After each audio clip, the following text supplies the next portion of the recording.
అందరికీ నమస్కారం. జూన్ 21వ తేదీ అంతర్జాతీయ యోగా దినోత్సవ సందర్భంగా మనందరం కార్తీక మాసం ధనుర్మాసం లాగా జూన్ మాసాన్ని యోగా మాసంగా గుర్తించి నెలంతా శారీరక మానసిక ఆరోగ్యాన్ని పెంపొందించుకోవటానికి నిజ జీవితంలో యోగాను ఒక భాగంగా చేసుకుని అందరూ ఆచరించాలని మన ప్రధానమంత్రి శ్రీ నరేంద్ర మోడీ గారు మరియు ఆంధ్రాను యోగాంధ్రగా మార్చాలని ఆంధ్రప్రదేశ్ ముఖ్యమంత్రి శ్రీ నారా చంద్రబాబు నాయుడు గారు ఇంటింటికి యోగా చేరాలని సంకల్పించారు. ఇందులో భాగంగా శారీరక ఆరోగ్యానికి మానసిక ఆరోగ్యానికి మన ఋషులు అందించిన యోగ విద్య అద్భుతంగా ఉపయోగపడుతుంది. అలాంటి యోగాని మన దినచర్యలో జీవితంలో ఒక భాగంగా అందరం చేసుకుంటే బాగుంటుంది. అలాంటి యోగాలో భాగంగా ఈరోజు ముఖ్యంగా గోముఖాసన యొక్క గొప్పతనం తెలుసుకోబోతున్నాం. అంటే గోముఖంగా మనం కూర్చుని కింద కూర్చోలేని వారు స్టూల్ మీద కానీ బల్ల మీద కానీ నడుము లైన్గా పెట్టుకు కూర్చుని ఈ గోముఖాసనం చేయటం వల్ల జబ్బలకి మంచి షేప్ రావటానికి, గూడు ఫ్లెక్సిబిలిటీ పెరగటానికి, భవిష్యత్తులో ఫ్రోజన్ షోల్డర్ అనే సమస్య మీకు రాకుండా ఉండటానికి, భుజాలు మంచి అందంగా తయారవటానికి, అక్కడ ఉండే ఎక్సెస్ ఫ్యాట్ని తగ్గించుకోవటానికి, లూజ్ అయిన జబ్బల భాగాన్ని భుజాల భాగాల్ని మంచిగా ఫ్యాట్ తగ్గి స్లిమ్గా చేసుకోవటానికి ఈ గోముఖాసనం ఉపయోగపడుతుంది.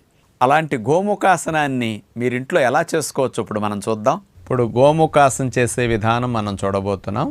మనం కూర్చున్న తర్వాత మన శరీరం కాళ్ళు పెట్టే భంగిమ గోముఖాన్ని పోలి ఉంటుంది కాబట్టి ఈ ఆసనానికి ఆ పేరు పెట్టారనమాట. కాళ్ళు చాపేసుకుని దండాసనంలో అట్లా చేతులు పెట్టి కూర్చున్న తర్వాత ముందుగా ఎడమ కాలుని మోకాల దగ్గర నుంచి మడిచి సీటు కింద భాగానికి వచ్చేటట్లు పక్క భాగానికి వచ్చేటట్లు లాక్కుంటాం. తర్వాత కుడి కాలుని కూడా అదే మాదిరిగా మడిచి సీటు పక్కకు వచ్చేటట్టు అట్లా లాక్కుంటాం. చూడండి, ఎడమ మోకాల భాగము కుడి మోకాల భాగము రెండు ఒకదానిపైన ఒకటి అట్లా ఉండటం వల్ల గోవు నోరు తెరిచినట్లుంది కదా. గోవు కింద దవడ కింద పెట్టిన కాలు, పైకి పెట్టిన కాలు మోకాల భాగం చూస్తే గోవు పై దవడ. అందుకని గోముఖంగా కూర్చోవటం కాబట్టి గోముఖాసన అంటారనమాట. ఇలా కాళ్ళు పెట్టి కూర్చున్న తర్వాత ఏ కాలైతే కింద పెట్టి కూర్చున్నామో ఆ చెయ్యి వీపు వెనక భాగానికి తీసుకెళ్తాం. ఏ కాలు పైన పెట్టామో ఆ చెయ్యి పైనుంచి తీసుకువెళతాం. ఇట్లా రెండు చేతి వేళ్ళల్లో వేళ్ళు వేసేసి లాక్ చేసి అట్లా పట్టుకోవాలి. ఇది గోముఖంగా కూర్చోవటం అంటే గోముఖాసన్.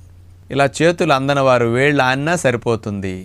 కొంతమందికి అది కూడా అందకపోతే జేబు గుడ్డ కానీ నాప్కిన్ కానీ చేతిలో వేసి ఆ గుడ్డను మెల్లగా పట్టుకుంటూ అలా పైకి లాక్కుంటూ నిదానంగా చేతులు అందే స్థితికి కొన్ని రోజుల్లో మీరు వెళ్ళొచ్చు అన్నమాట. ఇలా గోముఖాసన చేస్తారు. 1 నిమిషం 2 నిమిషాలు అట్లా ఉంటే జబ్బల బరువు తగ్గటానికి, జబ్బల్లో షేప్ మంచిగా రావటానికి, లూజ్ అయిన భాగం ఆ భాగం టైట్ అవ్వటానికి, ఫ్రోజన్ షోల్డర్ రాకుండా ఉండటానికి, అంటే షోల్డర్ జాయింట్ బిగిసిపోకుండా ఇబ్బంది పడకుండా భవిష్యత్తులో ఉండటానికి ఈ గోముఖాసన చాలా మంచిదన్నమాట. మెల్లగా చేతులు నొప్పులు వస్తాయి, తిమ్మిర్లు ఎక్కుతాయి, తీసేసి కాళ్ళు చాపేసి హాయిగా రిలాక్స్ అయ్యి ఇప్పుడు మరొక యాంగిల్ ఇప్పుడు మనం ప్రయత్నం చేయాలి. ఇంతకుముందు ఎడమ కాలు కింద పెట్టి కూర్చున్నాం కదా, ఈసారి కుడి కాలుని సీటు పక్కమట మడిచి అట్లా పెట్టుకుంటాం. ఈసారి ఎడమ కాలు పైనుంచి తీసుకుని తొడ మీద నుంచి పాదాన్ని అట్లా లాక్కుంటాం. గోముఖాన్ని పోలేటట్టు 2 మోకాళ్ళు వచ్చే విధంగా అట్లా సర్దుకుంటాం.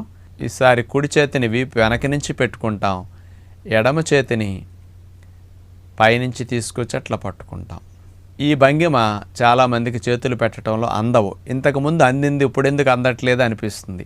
ఎడం చేయి వీపు వెనక్కి పెట్టినప్పుడు మీకు అందింది, కానీ కుడి చేయి పెడితే ఎందుకు అందట్లేదంటే ఎడం చేయికి రోజు వెనక్కి పెట్టుకోవడం ఎక్కువ అలవాటు కాబట్టి వెనక వాడకం కూడా ఎక్కువ సార్లు చేస్తుంటాం కదా, దాని వరకు ఎడం చేయి ఫ్లెక్సిబిలిటీ బాగా ఉండి ఎడం చేయి వెనక్కి పెట్టినప్పుడు బాగా అందుతుంది. కుడి చేయి వీపు వెనక్కి పెట్టినప్పుడు అందకపోవడానికి కారణం అదేనమాట. కొన్ని రోజులు చేస్తే ఫ్రీగా మీకు వచ్చేస్తుంది. ఇలాగే పట్టుకొని కదలకుండా ఉంటారు. బాగా 2 నిమిషాలు 3 నిమిషాలు కూడా అట్లాగే ఉంటే జబ్బలు పిండినట్లు అవుతాయి. కొవ్వు బాగా కరగటానికి, జబ్బలు మంచి షేప్ రావటానికి ఇది చాలా మంచిది. తీసేసి కాళ్ళు చేతులు హాయిగా దండాసనలో రిలాక్స్ అవుతాం. ఇప్పుడు మనం కింద ఒక కాలు మీద ఒక కాలు వేసి ఇలా కూర్చున్నప్పుడు చూడండి, గోముఖంగా గోవు కింద దవడ పై దవడ వచ్చినట్టు కాళ్ళు వచ్చాయి. అలా కూర్చుని చేయటం అనేది ఏర్పాటు చేసిన సిద్ధాంతం.